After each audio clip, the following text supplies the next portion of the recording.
we inherited from the previous administration, including ruinous price increases and record-setting inflation.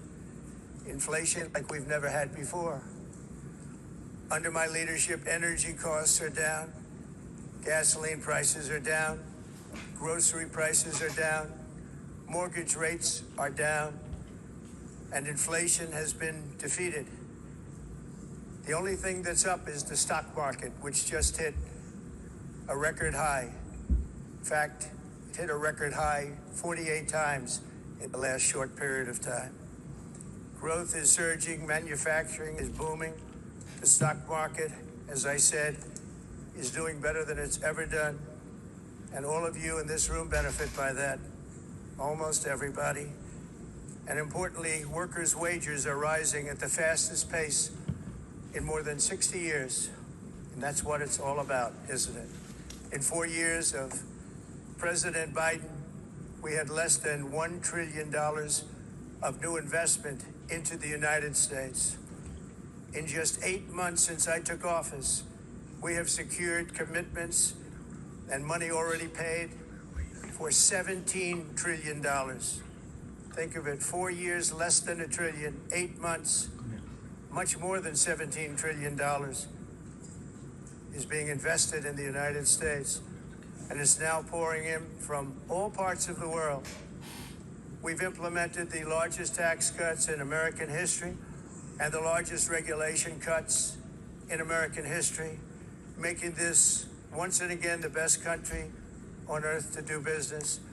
And many of the people in this room are investing in America, and it's turned out to be an awfully good investment during this 8-month period.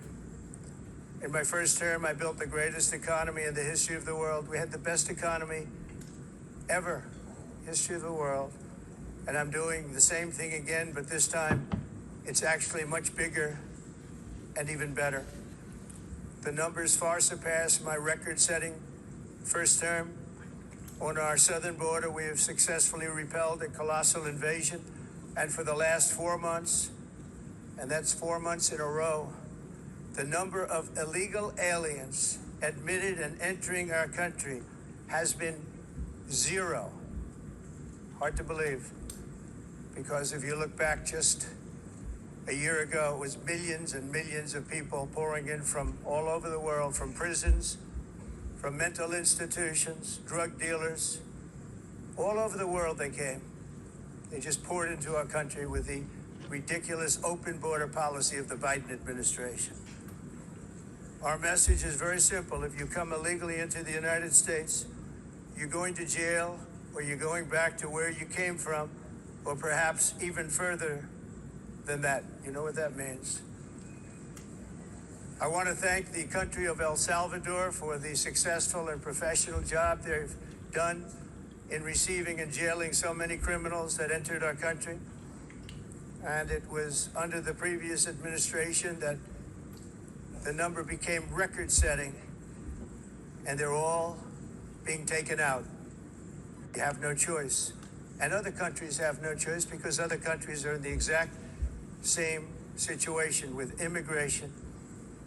It's destroying your country, and you have to do something about it. On the world stage, America is respected again like it has never been respected before.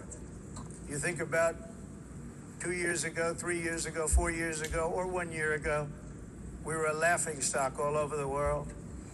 At the NATO summit in June, virtually all NATO members formally committed to increase defense spending at my request from 2% to 5% of GDP, making our alliance far stronger and more powerful than it was ever before.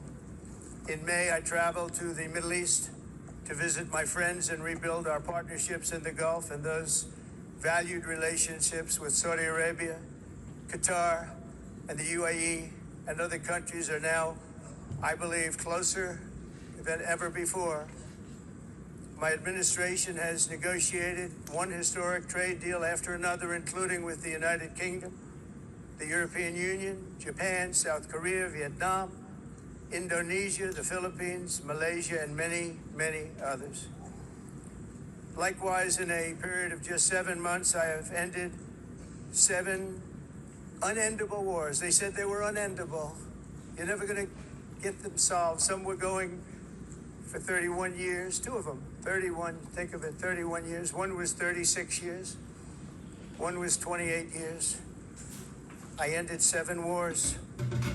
And in all cases, they were raging with countless thousands of people being killed. This includes Cambodia and Thailand, Kosovo and Serbia, the Congo and Rwanda, a vicious, violent war that was, Pakistan and India, Israel and Iran, Egypt and Ethiopia, and Armenia and Azerbaijan. It included all of them. No president or prime minister, and for that matter, no other country has ever done anything close to that. And I did it in just 7 months. It's never happened before. There's never been anything like that. Very honored to have done it. It's too bad that I had to do these things instead of the United Nations doing them. And sadly, in all cases, the United Nations did not even try to help in any of them. I ended 7 wars, dealt with the leaders of each and every one of these countries, and never even received a phone call from the United Nations offering to help in finalizing the deal. All I got from the United Nations was an escalator that on the way up stopped right in the middle.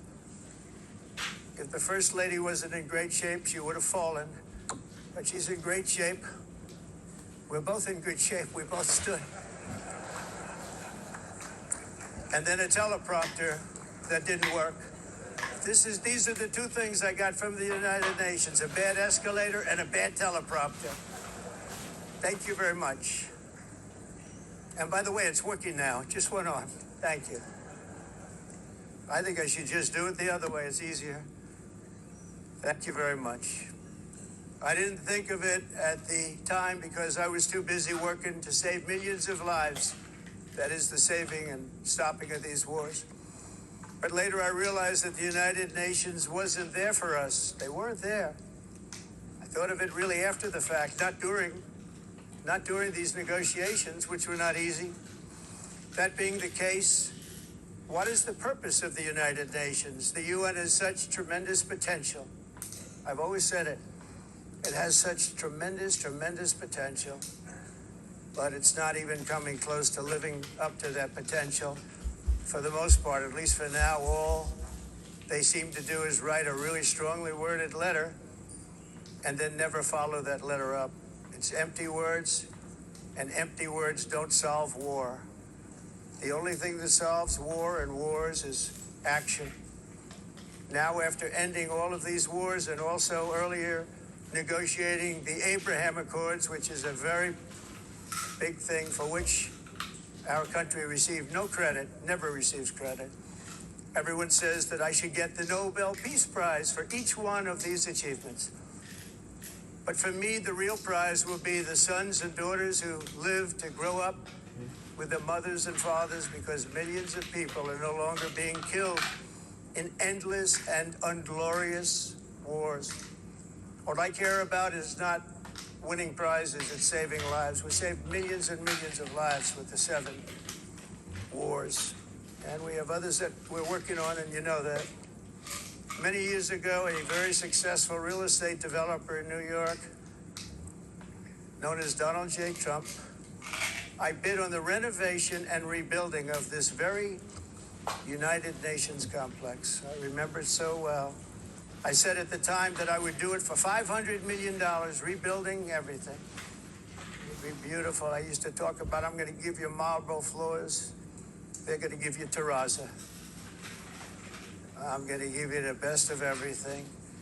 You're going to have mahogany walls. They're going to give you plastic.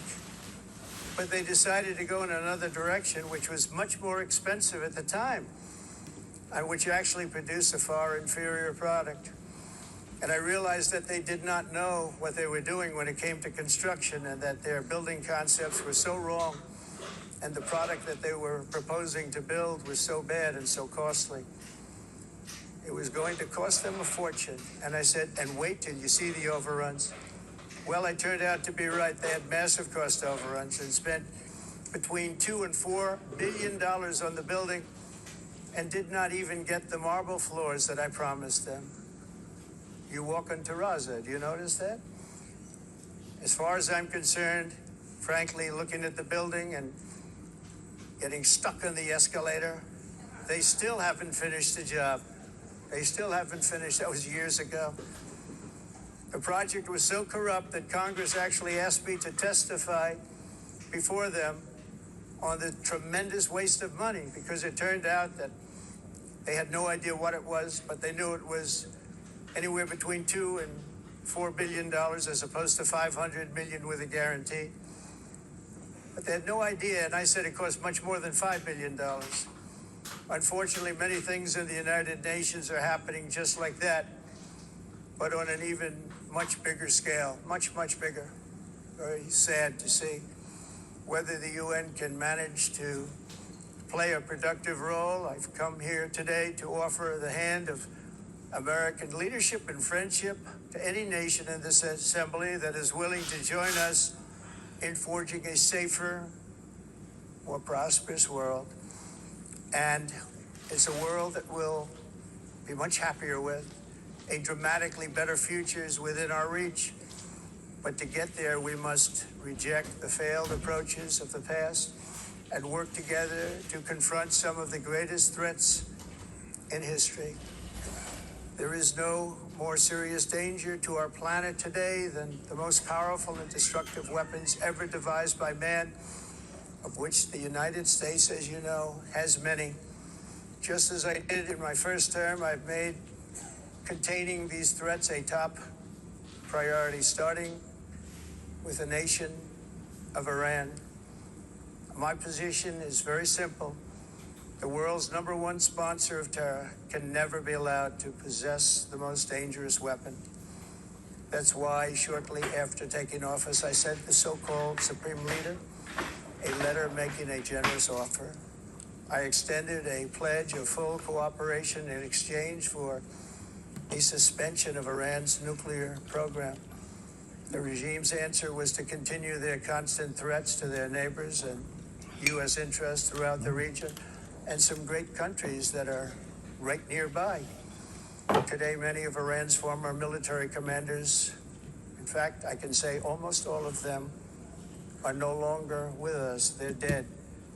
And 3 months ago, in Operation Midnight Hammer, 7 American B-2 bombers dropped the 14 30,000-pound each bombs on Iran's key nuclear facilities, totally obliterating everything.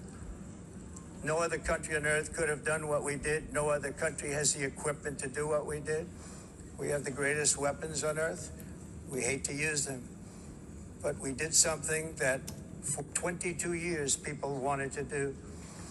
With Iran's nuclear enrichment capacity demolished, I immediately brokered an end to the 12-day war, as it's called, between Israel and Iran, with both sides agreeing to fight no longer.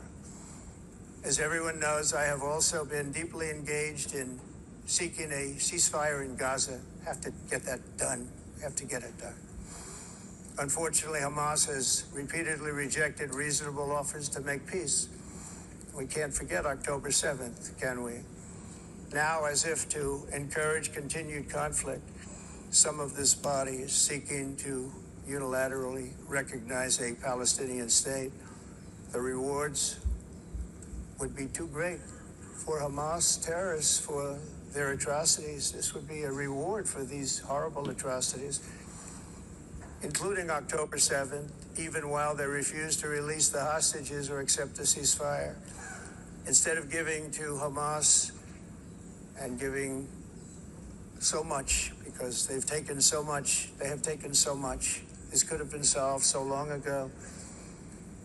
But instead of giving in to Hamas's ransom demands, those who want peace should be united with one message: release the hostages now. Just release the hostages now.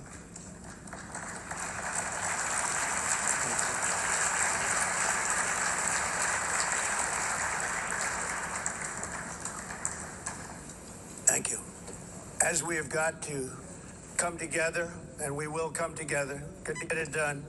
We have to stop the war in Gaza immediately. We have to stop it. We have to get it done. We have to negotiate immediately, have to negotiate peace. We got to get the hostages back. We want all 20 back. We don't want 2 and 4. As you know, I got, along with Steve Witkoff and others that helped us, Marco Rubio, we got most of them back. We were involved in all of them. But I always said the last 20 are going to be the hardest, and that's exactly what happened. We have to get them back now. We don't want to get back 2, and then another 2, and then 1, and then 3. Have this process. No, we want them all back, and we want the actually 38 dead bodies back too.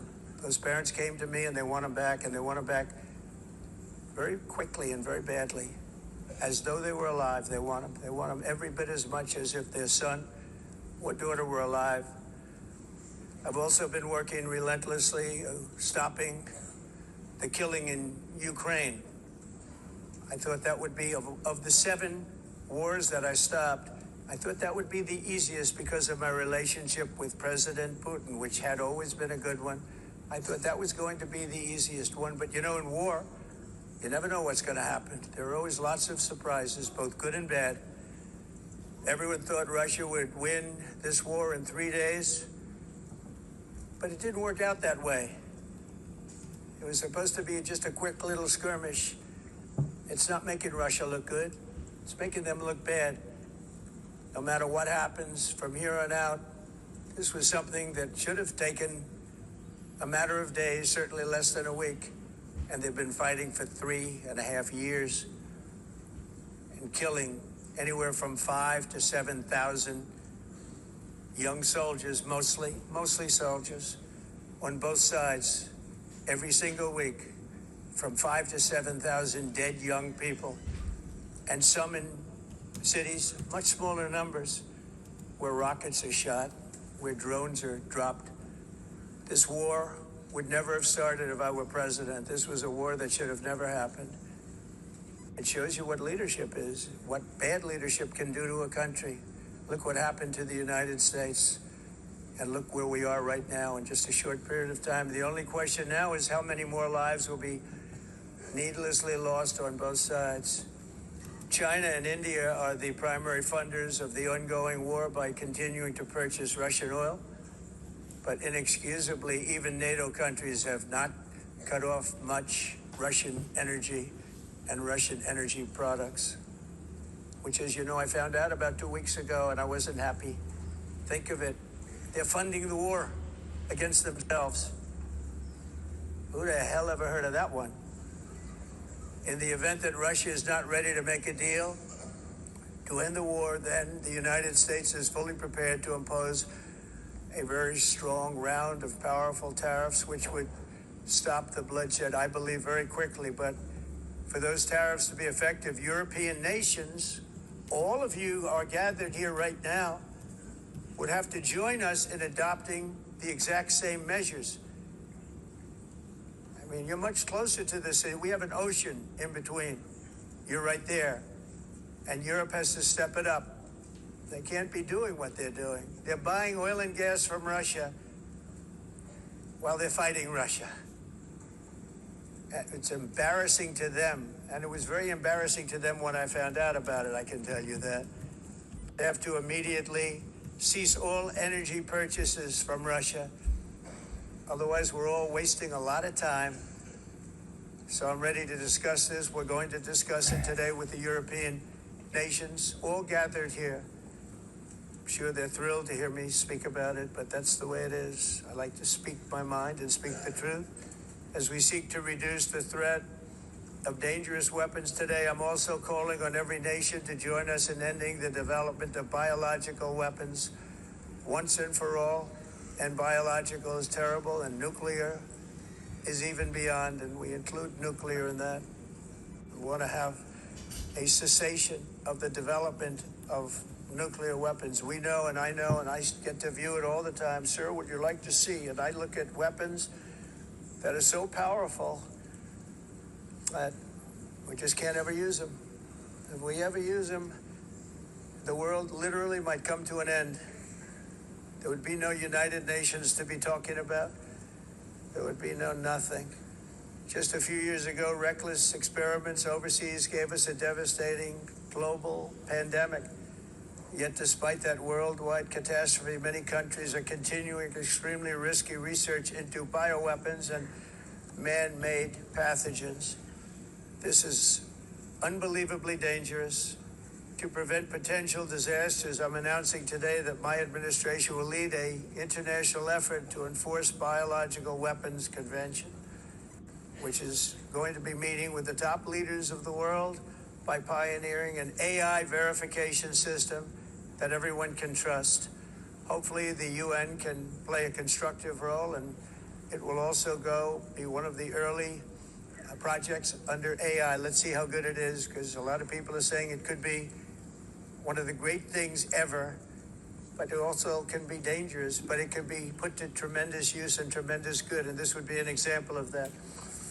Not only is the UN not solving the problems it should, too often, it's actually creating new problems for us to solve. The best example is the number one political issue of our time, the crisis of uncontrolled migration. It's uncontrolled. Your countries are being ruined. The United Nations is funding an assault on Western countries and their borders. In 2024, the UN budgeted $372 million in cash assistance to support an estimated 624,000 migrants journeying into the United States. Think of that. The UN is supporting people that are illegally coming into the United States, and then we have to get them out. The UN also provided food, shelter, transportation, and debit cards to illegal aliens. Can you believe that? On the way to infiltrate our southern border. Millions of people came through that southern border. Just a year ago, millions and millions of people were pouring in, 25 million altogether over the 4 years of the incompetent Biden administration.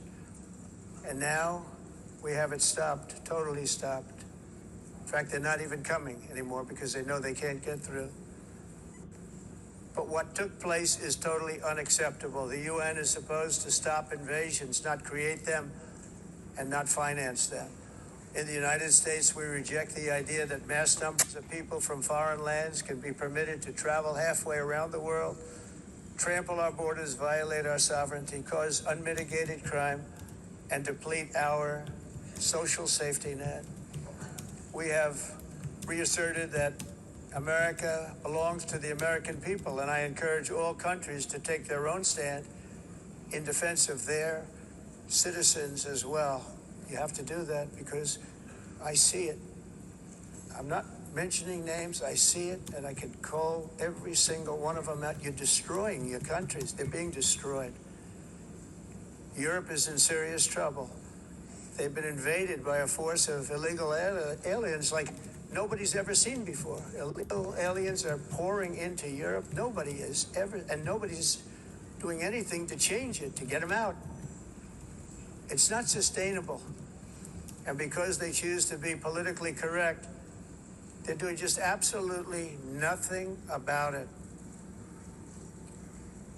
And I have to say, I look at London, where you have a terrible mayor, terrible mayor. And it's been so changed. Now they want to go to Sharia law. But you're in a different country. You can't do that. Both the immigration and their suicidal energy ideas will be the death of Western Europe if something is not done immediately. This cannot be sustained. What makes the world so beautiful is that each country is unique. But to stay this way, every sovereign nation must have the right to control their own borders. You have the right to control your borders, as we do now, and to limit the sheer numbers of migrants entering their countries and paid for by the people of that nation that were there and that built that particular nation at the time. They put their blood, sweat, tears, money into that country, and now they're being ruined. Proud nations must be allowed to protect their communities and prevent their societies from being overwhelmed by people they have never seen before, with different customs, religions, with different everything.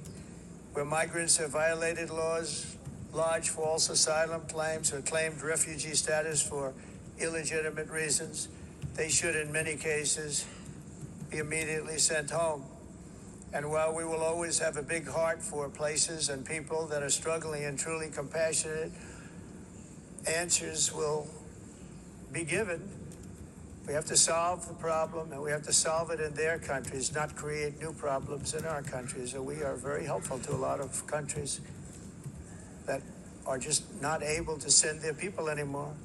They used to send them to us in caravans of 25, 30,000 people each. These massive caravans of people pouring into our country, totally unchecked and unvetted. But not anymore. According to the Council of Europe in 2024, almost 50% of inmates in German prisons were foreign nationals or migrants. In Austria, the number was 53% of the people in prisons were from places that weren't from where they are now.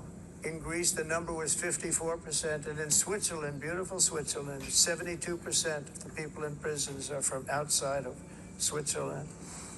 When your prisons are filled with so-called asylum seekers who repaid kindness, and that's what they did, they repaid kindness with crime. It's time to end the failed experiment of open borders. You have to end it now. See, I can tell you, I'm really good at this stuff. Your countries are going to hell. In America, we've taken bold action to swiftly shut down uncontrolled migration.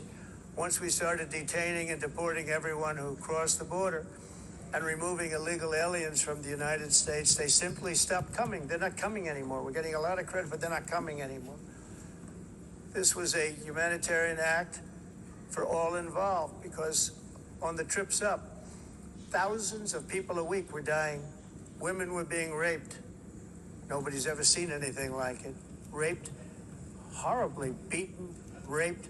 On the trip up, the journey up, it was a long walk. It was a long, arduous journey, indeed. And it was also a historic victory against human trafficking throughout the region. What we did was a victory, and we saved so many lives of people that wouldn't make the journey. That journey was loaded up with death. Loaded up with death. Dead bodies all along the roads of jungles to get up. They go through jungles, they go through areas so hot you couldn't breathe. They were dying of suffocation, areas so hot that you couldn't breathe. Dead bodies all over. By them not coming, we're saving tremendous numbers of lives. My people have done a fantastic job in doing what they did, and the American public agrees with it. I mean, I was very proud to see this morning I have the highest poll numbers I've ever had. Part of it is because of what we've done on the border. I guess the other part is what we've done on the economy. Joe Biden's policies empowered murderous gangs, human smugglers, child traffickers, drug cartels, and prisoners from all over the world. The previous administration also lost nearly 300,000 children. Think of that. They lost more than 300,000 children, little children, who were trafficked into the United States on the Biden watch, many of whom have been raped, exploited, and abused, and sold. Sold. Nobody talks about that. The fake news doesn't write about it. With many others, young children who are missing or dead. And we found a lot of these children, and we're sending them back, and we've been sending them back to their parents. They said, nobody knows who they are. They said, where do you come from? And they'll give us a country, and we'll find out, and we'll figure it out, and we'll bring them back to their homes. And the mother and father rush to the door, and their tears in their eyes. They can't believe that they're seeing their son or daughter, their little son or daughter again. We've done almost 30,000 of them so far. Any system that results in the mass trafficking of children is inherently evil. Yet that is exactly what the globalist migration agenda has done, and it's what it's all about. In America, those days, as you know, are over. The Trump administration is working, and we are continuing to work to track down the villains that are causing this problem. And also, as I said, to get back the 30,000 we've already returned. Now I think we're going to have another. We're going to find a lot. You're not going to find all of them. 300, more than 300,000. They're lost or they're dead. They're lost or they're dead because of the animals that did this. To protect our citizens, I've also designated multiple savage drug cartels as far as and you see this, and you see it happening right before your eyes. Let's put it this way, people don't like taking big loads of drugs in boats anymore. There aren't too many boats that are traveling on the seas by Venezuela. They tend not to want to travel very quickly anymore. And we virtually stopped drugs coming into our country by sea. We call them the water drugs. They kill hundreds of thousands of people. I've also designated multiple savage drug cartels as far as foreign terrorist organizations, along with two bloodthirsty transnational gangs, probably the worst gangs anywhere in the world, MS-13 and Tren de Aragua. Tren de Aragua is from Venezuela, by the way. Such organizations torture, maim, mutilate, and murder with impunity. They're the enemies of all humanity. For this reason, we've recently begun using the supreme power of the United States military to destroy Venezuelan terrorists and trafficking networks led by Nicolas Maduro. To every terrorist thug smuggling poisonous drugs into the United States of America, please be warned that we will blow you out of existence. That's what we're doing. We have no choice. Can't let it happen. They're destroying.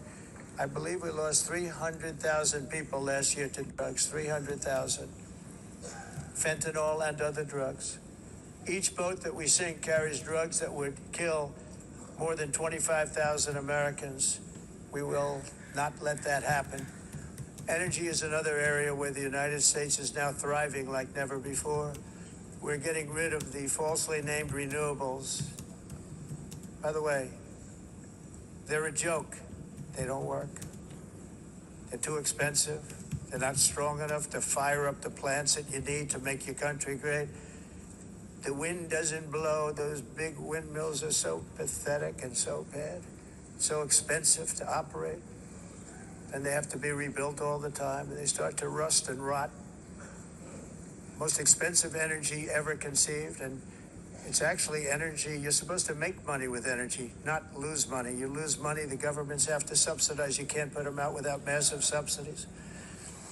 And most of them are built in China, and I give China a lot of credit. They build them, but they very few wind farms. So why is it that they build them and they send them all over the world, but they barely use them? You know what they use? Coal. They use gas. They use almost anything, but they don't like wind. But they sure as hell like selling the windmills. Europe, on the other hand, has a long way to go, with many countries being on the brink of destruction because of the green energy agenda. And I give a lot of credit to Germany. Germany was being led down a very sick path, both on immigration, by the way, and on energy. They were going green, and they were going bankrupt. And the new leadership came in, and they went back to where they were, with fossil fuel and with nuclear, which is good. It's now safe, and you can do it properly. But they went back to where they were, and they opened up a lot of different plants, energy producing plants, and they're doing well. I give Germany a lot of credit for that. They've said this is a disaster, what's happening.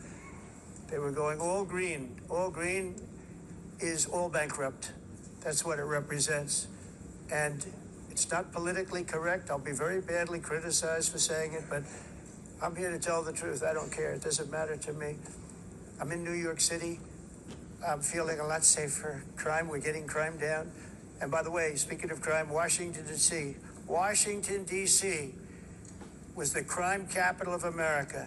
Now it's after 12 days, it's a totally safe city. Everyone's going out to dinner. They're going out to restaurants. Your wife can walk down the middle of the street with or without you. Nothing's going to happen.